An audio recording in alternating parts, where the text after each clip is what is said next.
hari ku munsi w'ejo imbere y'inama nshingamateka n'inkenguzamateka ubundi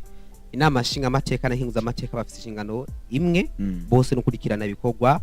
vya leta ko bamwe babanza kuraba abandi bakagira bagashaka ko bakongera rero vyari ikibiriraho kuri radio na televiziyo nkuru vy'igihugu ca RDC ndavuga RTNC Radio Television Nationale du Congo ya Congo mu vyo rero yatanguye koko ashimira abari ngaho aravuga ati banyakubahwa abashinga amateka bahinguza amateka n'abadukurikiranye kuko sabanye Kongo gusa kuko n'amakungu abariko baradukurikirana turabashimiye aragaruka kubitari bike hama ikindi yagarutse aravuga ati buriya ingingo mwibwizwa shingiro 77 ivuga ko ari itegeko ko umukuru w'igihugu ategerezwa kuja imbere y'inama nshinga amateka na nkenguza amateka agashikiriza abene gihugu ibiriko birarangurwa ivyo ariko arakora kujya tubona abashikiranganje abagenda nabo mu nama nshinga amateka no musozo no kwigaruka ko uno musi mu nama nshinga amateka muri 2023 twavuze ko uyu musi umugwi wigenga uje gutogora amatora seni ko buri kushikiriza ivyo rero ibyarambuye mu matora twera bidushikirije twabitugiye imbere bivuze rero muri Kongo ingingo ya 77 nikivuga ko ategerezwa kuja imbere y'inama nshinga amateka n'inkunza amateka agashikiriza ivyaranguwe nawe mu kiringo rero amaze mugabo yagarutse ku byaranguwe muri umwaka nkuko n'ahandi hantu biri ako umwaka yugiye kurangira dora tubona natwe mukuru w'igihugu cyacu Burundi Evariste Ndayishimiye mbere yuko umwaka urangira arashikiriza ivyaranguwe mu mwaka akavuga kandi nibigiye kurangurwa mu mwaka ukurikira nkuko rero bisanzwe bimeze rero mu byo yagarutse ko yavuze ati jewe mu kiringo canje ndiko natwara Kongo nashize imbere ingingo standard nzokorera ko mu kugira ngo nduze ubutunzi bw'igihugu tuvuze ubutunzi bw'igihugu ubutunzi nushobora kuduga mu gihe mu gihugu kandi atamutekano uhari anovuga ngo ubutunzi novuga ngo ni vyamwa vy'ibiri mu gihugu ku mpande zose uhereye mu ndero uhereye mu kini ubutunzi nibo biza kugaragara nta gihugu gitunze ibyo byose bimeze nabi nta gihugu ushobora gutunga mu gihugu hatari umutekano nta gihugu ushobora gutunga ubutunzi tukabona bwisununuye mu gihugu indero iri hasi mu gihugu ibidukikije meze nabi bivuze ngo rero ubutunzi nico camwa cerekana uko igihugu kiba agitunganije rero muri ivyo bitandatu zagaruka ko bitari bike yaravuze ati ahanje kugira ngo dushobore kwirimbura ikintu cyambere avuze ati kuva Kongo yakabaho kuva nanje natwara niryo ryambere Kongo hiye n'ibibazo bijanye n'umutekano muke urangwa mu seruko bw'igihugu ca Kongo mu vyera yashikirije mu ijambo mu kwezi kwa mbere umuhari witwaje ibigwanisho wa M23 wungukiye mu gufashwa n'igihugu cy'u Rwanda mu gutera uturere tumwe twa Kongo Mujye nakabishikira mukungukira gufashwa n'igihugu cy'u Rwanda mu ntambara batanguje bivuze ngo umuhari witwaje ibigwanisho M23 nta handi hantu wakuye inguvu canke zo gushobora no kubandanya atabihawe n'igihugu cy'u Rwanda tuko tuvuga ivyo karavuga uko yabishikirije wenyene hariya ku masanamu tubona Antoine Tshisekedi hariya ku masanamu tubona kekise ariko amazina abugoye kuvuga nawe ntabuze amazina yo hanze hora wibeshe noneho icyo novuga cyo kwera ko izina ataba ari ryo muri ico gihugu kurivuga kenshi vyama bitugora nariko ndamenyesha abadukurikirana ko nariko ndamenyesha bariko badukurikirana ko amasanamu babona imbere na yaciye ku radio televiziyo nationale ya Congo ni radio nkuru na radio na televiziyo nkuru y'igihugu bivuze ngo ibyo turiko turabashikiriza ni ibyo mukuru w'igihugu ca Republika Iharanira Demokarasi ya Kongo uwe nyene yashoboye kubashikiriza ari imbere y'inama nshinga amateka na nkenguza amateka byari kiriraho birenga novuga ngo ikiganiro kirenza amasahani tweme nsushimara amasaha 2 kandi mu amasaha ikintu kimwe bivuze ngo tuzakura mu bike mu byo yashikirije nawe ushara kugenda kugira bikisho ikiganiro cyose ukabikurikirana handa turacagaruka avuga ati hari mu kwezi ico cari cambere kwa mbere aravuga ati rero twarakoze ibintu bitatu kugira ngo turabe uko dusubiza itoto ibintu mubwo buryo butatu ikintu ca mbere twarakoresheje igisirikare hamigira kabiri turakoresha inzego za leta ubugira gatatu tuja mu nzira za diplomasi kuje n'igisirikare yaravuze ati igisirikare twaragege tunavuga ngo leta ya Kongo yaragize ibishoboka byose irarunga igisirikare ya Kongo kugira ngo hari kigende kugarukana amahoro gisubize tuze mu bantu ku nzego z'umutekano baritabaje inzego cyane duhereye ku butungane kugira ngo bushare gukurikirana bamwe mu bafise novuga ngo mubagize uruhara muri iyo ntambara muri ubwo buseruko bwa Kongo. Ati mwarayibonye amakungu yaragize icakoze kugira ngo uno mutekano ugaruka. Ati bwanashimwe mwarabonye inzego z'umutekano zavuye mu bindi bihugu ziza mu buseruko bwa Kongo, harimo ingabo zande za MONUSCO, mwarabonye abasirikare bavuye Afrika y'Epfo, mu Burundi, bavuye mu bihugu bitari bike hanze Mexique, menga nabo nyene bari baje ibihugu bitari bike. Ati rero nzara za diplomasi kuko ibyo bihugu muri nzira za diplomasi birumviriza bine kanaraba hama bakishika no kurubuga bakaraba. Ati rero ibintu bitatu nivyo twashoboye gukora kugira ngo adushire kugarukana ituzi. Ikindi koko yarashimiye igisirikare cya Kongo kitakoze, arashimira avuga ngo nabitanze cyane, ndavuga wazalendo ndetse n'abandi batandukanye bangize uruhara mu kugira ngo uno munsi tubone ibintu bimeze kujya mu buseruko bwa Kongo. Yaranaciye anasaba abari ngaho bose ko bohaguruka bakunamira ababuriwe, novuga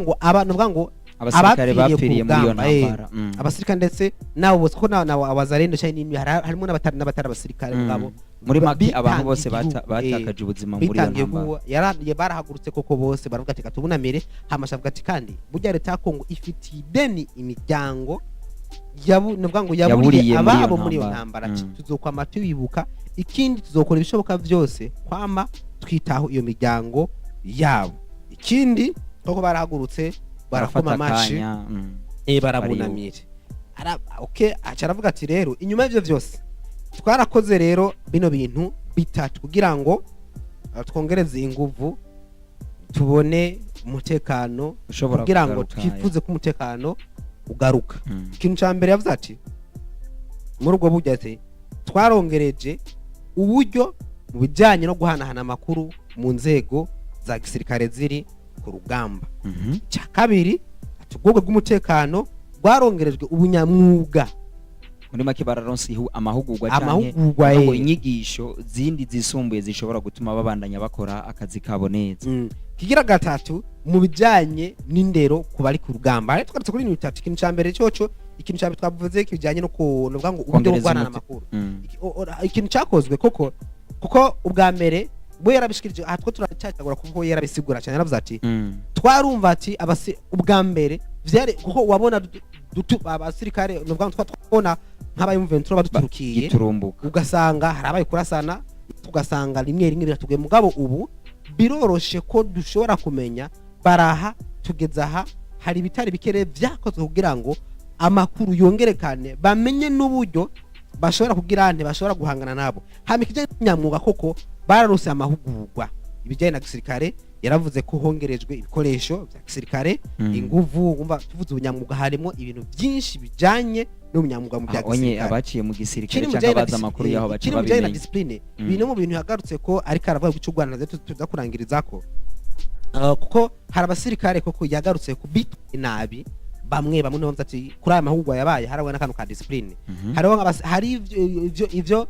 bagenda barumva ugasanga biri mu byavuze u Rwanda ko harimo bamwe mu Ventura ndetse n'igisirikare cy'u Rwanda bare kuri ubwo butaka bwa Kongo bafashe ku nguvu abigeme, abana ndetse n'abakenyezi bafashwe ku nguvu b'abanyekongo. Aravuga ko hari na bamwe rero bikika mu kiza ko arabasirikare ba Kongo kumbe arabaye mu Ventura canke ari RDF. Aravuga ko hari bamwe koko yarabyemera, hari bamwe bicwa abasirikare ba Kongo ko usanga iyo mihari ice yambara wa mwambaro wa Kongo hama gashaka na gukora ibintu bidashemeye bikasha byitirirwa igisirikare ca Kongo. Aravuga ati nubwo hoba harimo bamwe basirikare ba Kongo, ikinje na discipline baragitojwe, baracigishwa neza. Ati rero ivyo bintu bitatu, ubwo buryo butatu rero biri mu byakozwe cyane kugira ngo twongere ingufu mu bijyanye na gisirikare. Hari mu mpera navuga ngo mu ntango z'uno mwaka aho twagiye tubona ku masana matandukanye ugasanga abantu bariko bagenda gusahura mu mabutiki, bariko bagira gute biyambitse iyo myambaro. Nico rero yaciye ashikiriza atanga ko umuco kugira ngo yaba makungu canke abandi bose bashobora kuba barabonye ayo masanamu ntibibaze ko ari gisirikare ca Kongo. Mugabo ico nashimye cyane nuko yavuze ati nta mwongo buri sato ibidahizwe, bivuze ngo nubwo bo barimwe mugabo urumva ntabwo bari bose. kandi ntabwo bari benshi ahubwo nuko iyo mihari yimaze kuba nuvuga ngo ifata abo basirikare ba Kongo bace bagerageza kwiyambika iyo myambaro kugira ngo ibyo baza gukora bize kuba ari bibi mugabo byitirirwa igisirikare ca Kongo maze Kongo ibandanye igira gute ivugwa nabi ko basigaye bakora ibidakoka ko nkuja gufata abantu ku nguvu gusahura abantu kandi warujejwe kubakingira ibyo si ibintu byategezwe gukora n'umuntu yitwa umusirikare. Mu bindi yagarutse kavuze ati ibi byose byarakozwe hama akubijanye n'umubano wa Kongo nandi makungu ati warongerejwe twarakoze ibishoboka byose turaca no mu nzira za diplomasi ayaratanze akarara avuga ati nayo mpamvu mwabonye igisirikare ca Kongo twarabonye kandi ingabo za SADC yarakoze ibishoboka byose kugira ngo umutekano koko wongerezwe. Niyo mpamvu twabonye abasirikare batari bake baje gufasha muri ntambara twarabivuze abatari bake twarabivuze no mu ntangamarara haba za MONUSCO SADC bose bararungitse ingabo novuga ngo zize gufasha igisirikare ca Kongo kugarukana amahoro muri ako karere. Ati ibi byose nibigaragara ko umubano wa Kongo nandi makungu koko umeze neza inzira za diplomasi tutakoze. Ikindi kandi yagarutse ko rero arico rero tugomba duhagara ko tunaza no kurangiriza koko yavuze byinshi kumbe tuzaga turagarukako. Yagarutse aravuze ati ko nagarutse ko yaravuga ati amasezerano yarashizwe ku mukono muri DC inekerezo rya 4/2025. Ati agisinyu bitarenza amasaha 28 u Rwanda ntihatamwe M23 u Rwanda rushigikiye umuhari wa M23 akantu bakumva aka kantu reka mvuge ndaba na kamera mu byashikirije. Yavuze ati amasezerano agisinyu bitarenza amasaha 28 u Rwanda rushigikiye umuhari wa M23 bafashe ibigwanisho babishira ahitwa Ibugarama ni gisagara kiri mu Rwanda. Bombe ko atari hani Bugarama wacu apane Bugarama Bugarama ni gisagara kiri mu Rwanda. Ati rero u Rwanda rushigikiye umuhari wa M23 bafashe ibigwanisho bagenda ahitwa Ibugarama ni gisagara kiri mu gihugu cy'u Rwanda. Hamwe ivyo bigwanisho babirabisha muri Kongo baca barasa abene gihugu bari ahantu mu karere kitwa Kaziba akitwa Gatogota ndetse nahitwa Rubarika na majepfo ya Kivu aho reba ko barasa mu bene gihugu aka kantu kumva n'abatari bake ahantu hatatu ahitwa Kaziba ahitwa Gatogota ahitwa Rubarika novuga ngo na majepfo ya Kivu. Ati u Rwanda rushiki M23 ahantu bita Ibugarama niho bari barasa mu bene gihugu apana ku gisirikare barasa mu bene gihugu. Ivyo ndyashikirije icambere coco kumva ko amasezerano arashizwe ku mukono mugabo mu masaha tarenga 28 bamwe n'abandi nkuko Donald Trump yari karabishikiriza icizere twari dufise twese twavuga duti ko barinze bashira umukono ku masezerano intambara irahagarara ariko haki intambara aho bwihagarara ahubwo yabaye bwiyongere gusumba uko byari bisanzwe bimeze. Ikindi kigira kabiri abene igihugu bamara inzira karenga uca ufata ugatumbereza amasasu mu bene gihugu ubarasa bo batacu bariko barazira atani iki. Ibi ni ibintu yaba namashira hamwe haranira agateka kazi na muntu kwisategerezwa gukurikirana akamenya mbega abene gihugu kubera iki ibintu biriko bigenda nkuko. Ikindi naco nuko umukuru w'igihugu yarinze avuga ikintu nuko ico kintu abagifitiye icemezo kuza akavuga ati u Rwanda rushigikiye umuhari M23 nkuko yari yabivuze mu ijambo y'ubwambere agitangura agushikiriza ivyo yaranguye muri uno mwaka. Urumva ko ntabideha muri make arisiyo arabizi neza ko ni igihugu cy'u Rwanda gisanzwe kibashikiye muri we. Rero iyo amaze kubishikiriza twebwe nkamenyesha makuru canka abandi bene gihugu bose nuko ikivuzwe n'umukuru w'igihugu uri execute cyumvikanwa uko nyene bivuze ngo yarinze avuga ko igihugu cy'u Rwanda gishigikiwe mu M23 nuko bimeze. Mugabo rero igitangaje gute uwo muhari kutumbereza mu bene gihugu aho biraza kwa bivuga turaza kubihuza n'ivyo mushikiranganje yavuze bingana makungu turacagenda. Ikindi cyo yashikirije acavuga ati rero hari raporo y'umuryango mpuzamakungu ONU yo mu kwa gatandatu no mu kwezi kw'icenda. Ati iyo raporo yakozwe n'inzobere za ONU raporo zibiri mu kwezi kwa gatandatu mu kwezi kw'icenda novuga ngo iyo raporo yakozwe n'inzobere za ONU zagaragaje ko RDF ni gisirikare cy'u Rwanda ko ariko novuga ngo kwarizo ziriko zirakora operation zose z'umuhari wa M23 ati kandi ivyo vyose aka kantu vyumva ati kandi ivyo vyose babihererwa uruhusha na leta y'u Rwanda ati rero akantu yangaze tuzorinda igihugu cyacu turinde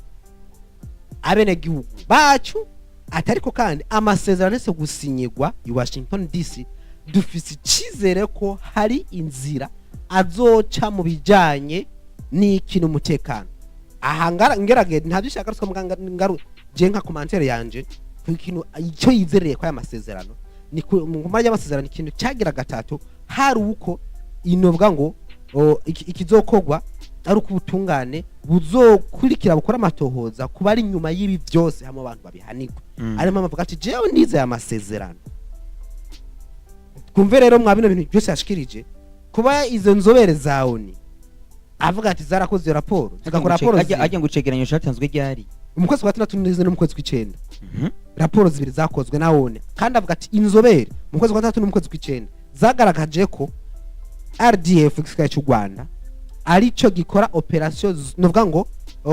novuga ngo ibikorwa byose by'umuhari M23 novuga ngo bikora novuga ngo operation zose zikorwa novuga ngo RDF RDF ni ikora operation zose za M23 kandi bashigikiwe na leta y'u Rwanda mu byashikirije Tshisekedi bivuze ngo ivyo M23 byose ikora ihabwa amategeko canke amabwirizwa na RDF kuvyo yashikirije Tshisekedi Rwandan Defense Forces ariko kandi abo bose babashigikiwe na leta y'u Rwanda jinga haca ntangura kibaza ikibazo kimwe ega amasezerano yashize ku mukono mugabe ibintu biriko bigenda mbega ikiza gukurikira kiza kuba ari kiki bo nico novuga novuga ngo twonarangiriza ko kubijanye kuko yashikirije ibintu byinshi wibuka ivyo Donald Trump yavuze muri bijya bitatu ikintu novuga ngarutse ku masezerano umugusha cy'u Burundi Evase Ndayishimiye yaravuze ati ucira ku mukono ni kimwe ushira mu ngiro ni kindi aho nahejeje kabiri President Paul Kagame yaravuze ati nibitaja mu ngiro ntibizobazwa Donald Trump bizobazwa nde twebwe nyene Tshisekedi nawe bisa nkawe yavuze uko ibi ngoma ndabihuze nivyo President Paul Kagame wo gucu Rwanda yavuze mu kiganiro yakoranye na Al Jazeera nyuma amasezerano nyene nawe yarakoranye iganiro na Al Jazeera nyamakuru komeye ku isi cyane ibinyamakuru tari biki yaragarutse aravuga ati iko yaravuze kurajya amasezerano nawe ngerageje kuraba nawe bisa nkaho aya masezerano atafitiye icizere jana kwijana kubijanye no kugarukana umutekano ikindi nico benshi bagumye bibaza yakoze iganiro kuri CNN Paul Kagame ati hari ingabo z'u Rwanda ziri muri Kongo ati oya gute utamenya ko yavuze ntavyazi ati gute yavuze oya yavuze ntavyazi simave mbesha yavuze ati je ntavyonzi ati gute ushobora kumenya ko bari ingabo z'u Rwanda ziri ku butaka bwa Kongo ati sivyo sinzi mu gihugu abandi bati ni navyo Edouard ku munsi wejo yagarutse kumushyiranga n'ingana n'andi makungu ati mbona M23 n'u Rwanda amasezerano hagiye nde y'amahoro nimba avuga ati turi nyuma amasezerano ko yara y'amahoro umusereko bwa Kongo ko hagiye umukuru cy'u Rwanda yagiye nkande ko Tshisekedi yagiye nka Kongo biriko birakubutaka bwa leta arongoye mbega Kagame yagiye nkande kwa byanka kandi hasinywa amasezerano yahariye ibi nibyo mwoshasha kwibaza ntitugira tuvuge ngo tuyemeze ibintu binini mugabo nivyo umuntu ashobora kwibaza uwundi wese ashobora kwimagina rero bivuze iki ibi byose umuntu ashobora kubihuriza hamwe mugana avuze je ngena ngaruke kuvyo Kagame yavuze kuri Al Jazeera nawe kubijeye n'amasezerano n'abandi bose bagarutse ko kubinovuga ngo kubinyamakuru bikomeye ndetse n'inzobere mu na politike hari bamwe bafashe ajya amasezerano benshi banagase no kwanashima kwijya mukuru cy'u Burundi yavuze Evase Ndayishimiye ndamukunda gose ati ikintu kijanye n'amasezerano ni kimwe gushira mu rugo n'ikindi kuko mu byo bashikije namye ndaba iyi umuco n'umugenzo bisa nk'ari n'itegeko iyo yasinywe amasezerano y'amahoro hara ikintu cyambere haraba ikintu kijanye no kuramukanya abasinya amasezerano y'amahoro haraba ikintu cyo kurabana mu gatwengeraniye abantu mutabikurikiranye kibiriraho genda kuri page ya Facebook wandika mensu share 57 ivyo bintu ntavyigeze biba nta kuramukanya kwabaye jewe umwanya nabiravye sinigeze nabona banahuza n'amasuku harabibona rero nk'ibindi bintu hari hamwe baje amasezerano na business na iki ivyo nivyo umuntu ashobora kwibaza mugabo ni navyo Tshisekedi yagarutse ko yahereje karavuga ati ajya amasezerano afisi cavuze kubijanye n'ikintu ibintu bitatu kuko bwa mbere mu bintu bibiri bitatu Trump yasabye yavuze ati ikintu cyambere agisinywa ibigwanisho vyakwe imihari yose iterabwoba uretse igisaka n'igipolisi cya Kongo byarakozwe kabiri ikijanye nuko impunzi novuga ngo cyazihunguka byarakozwe Edouard yashikirije ko ahubwo impunzi ziza ku mwandi ziriko ziraza mwumvise impunzi z'abatari bake zagarutse ngaho peut-être hariya muri video kumbure baraza no kuyidusubirizamwo kugira ngo abantu bumve neza kubijanye n'ibitigiri vy'impunzi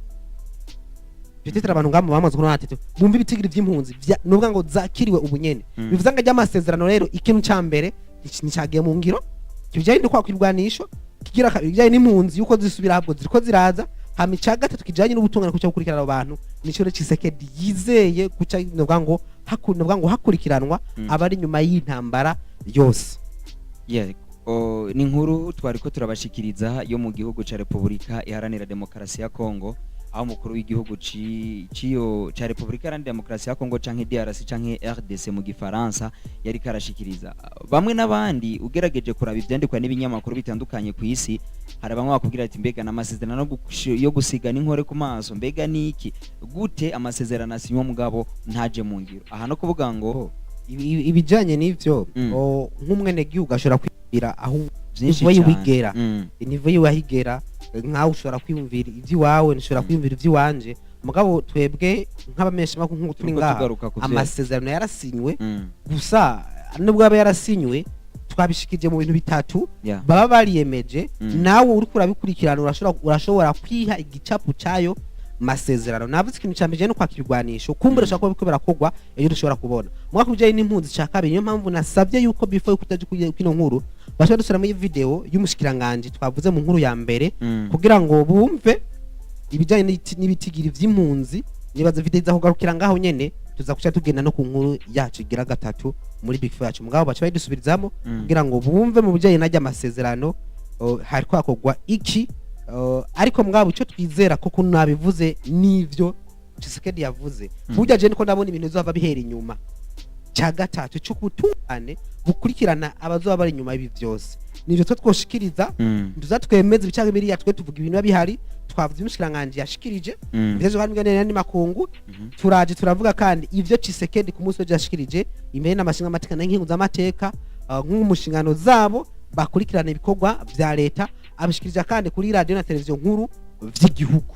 rero bivuze amasezerano byo twashikirije uwari we wese ashobora kwibwira apana kwibwira ashobora kubona kwanza igiki cyakozwe bashaka dusubijamo ijya video ya mbere ya Edouard Bizimana umushikiranganje ajejwe kandi mwiganira n'amakungu tuzagarukira ku bijanye muzi kugira ngo abantu ce duronka igicapo gikwiye neza kijanye n'amasezerano koko yasinye inyuma rero yo gukurikirana umushikiranganje mu byajejwe harimo imigenderanire y'u Burundi n'ayandi makungu François Bizimana nuko umukuru w'igihugu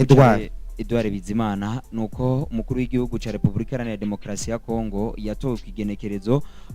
amatora yabaye mu Kigarama 2023 aho yatsinze ku majwi agera kuri 73 ariko kandi yashigwa mu mabanga yatigwa mu mabanga kugenekerezo rya 20 ukwezi kwa mbere 2022 kwimikwa kuko iyo watiwe amabanga bitandukanye no kwimikwa ntushikirizwa amabanga haja abapadiri barashikirizwa amabanga abapadiri no kwatigwa nisho nakundavuga rero wewe yarimitswe kuja muri amabanga yes amatora rero yabaye muri Kigarama 2023 mugabo atangura novuga ngo manda yiwe y'imyaka 5 kwigenekerezo rya 20 ukwezi kwa mbere umwaka wa 2024 reka rero dukurikirane umushikiranganje mu byajejwe harimo imigenderanire y'u Burundi n'ayandi makungu Edouard Bizimana mafatiro kano karyo nshimire cyane abasoda b'abarundi bari guhagararira amahoro muri Kongo ingene bitanze kugira ngo umwansi ntavogere igihugu cyacu ariko naho byagenze gutyo umwansi yagumye agira ingufu nyinshi umwanya wose aguma yinjiza abasoda hanyuma arateba mbere arakoresha za ndege zitagira abazitwara batera ibisasu mu banyagihugu barisha abantu benshi abanyagihugu bituma mbere n'abandi bahunga nk'ubu turafise abantu benshi bariko bahungira mu Burundi kuva hirya y'ejo tumaze kwakira itariki 6 twakiriye abantu bashika 518 itariki 7 z'ukwa 12 naho twakira 1887 aho kandi abo n'abakongomani abanyamahanga ariko muri abo binjiye harimo n'abarundi bari basanzwe baba muri Kongo bashika imiryango 850 ku gice cya mbere binjiye umunsi ukurikira hinjiye imiryango 588 kuri iyo miryango 850 iharugamo abantu 2,210 iyo yindi miryango 588 naho iharugwa n'abantu babwira ku 1,297 benshi rero bariko barahunga iyo mirwano baza mu Burundi rero tukabakira nk'abavandimwe bazingoranye je kumviriza muvyo mushikiranganje yagiye arashikiriza imiryango myinshi cyane impunzi ni nyinshi ya aho hose rero iyo ca tuza twongereye ko yari isanzwe yaraje hano mu Burundi hari mu kwezi hari yaje mu kwezi kwa gatandatu n'abandi bagiye baraza inyuma uribuka ko n'ikibanza cabaye gito ku buryo igihugu cy'u Burundi kivuga giti reka dutunganye iyindi site canka kandi karere bashobora gushikiramo rero iruhande y'ukubona impunzi zitaha ahubwo turiko turabona ziba nyinshi ziva mu gihugu ibi twabikoze kugira ngo abantu babone ibijanye na y'amasezerano ariko kumbure twabivuze